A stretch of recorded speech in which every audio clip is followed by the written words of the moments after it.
ఇలా the police is doing an illegal acts. Police is doing an illegal acts. How survive అవుతారట చెప్పండి నాకు. మర్డర్లు కూడా చేయించేస్తారు పోలీసులు. వంగవీటి మోహన్ రంగారావు అప్పుడు మర్డర్ చేయించేసినట్టు. ఈ రకంగా పోలీస్ వ్యవస్థను చంద్రబాబు నాయుడు గారు మౌల్డ్ చేస్తున్నారు. ఇది చాలా ప్రమాదం అని కూడా నేను ఈ సందర్భంగా చెప్పదలుచుకున్నా. పోలీస్ ఏదో కొన్ని సందర్భాల్లో అధికార పార్టీ చెప్పినట్టు వినొచ్చు తప్ప లా అండ్ ఆర్డర్లో ఇలాంటి సమయంలో కూడా ఇక వాళ్ళ ఇంటేంటి ఇప్పుడు చేస్తావో చేయవో హరీష్ కుమార్ గుప్తా గారు, నువ్వు చేస్తావో చేయవో తర్వాత సంగతి. కనీసం you have to take a representation from YSRCP leaders. మేము ఒక బృందంగా వెళ్ళి ఒక రిప్రజెంటేషన్ ఇస్తామంటే ఏం దానికి కూడా పర్మిషన్ ఇవ్వట్లా. What is this? ఎవరికి చెప్పుకోవాలి ప్రజాస్వామ్యంలో? ఈ ఆవేదన ఎవరికి చెప్పుకోవాలని అడుగుతా ఉన్నా.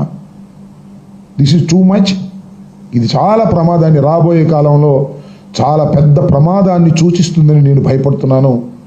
లా అండ్ ఆర్డర్ ఇష్యూస్ చాలా ప్రెసిపిటేట్ అవుతున్నాయి. చాలా ఇబ్బందికరమైన పరిస్థితులు రాష్ట్రంలో ఏర్పడతాయి. పోలీసుల మీద విశ్వాసం సన్నగిలుతుంది. Police are acting as a rowdies of Telugudesam. అందరినీ అనను, చాలా మంచి ఆఫీసర్స్ కూడా ఉన్నారు. మంచి officers are going into a loop level. ఈ వెంకటేశ్వర లాంటి వాళ్ళు వచ్చేస్తారు సిఐలు. అంతకుముందు పాపం ఇద్దరు పనిచేశారు, వాళ్ళు వెళ్ళిపోయారు. అలా వాళ్ళు ఏం చెప్తే అది చేసేవాళ్ళు. వాళ్ళు మాత్రమే పోస్టింగ్లు ఇచ్చి కడవల విఆర్కో లేకపోతే లూప్ లైన్లకో పంపించి రౌడీలుగా ఉపయోగించుకోవడానికి చంద్రబాబు ప్రభుత్వం పనిచేస్తుంది. దీనివల్ల అనేక అనర్థాలకు దారితీస్తుందని ఈ సందర్భంగా నేను చెప్పదలుచుకున్నాను.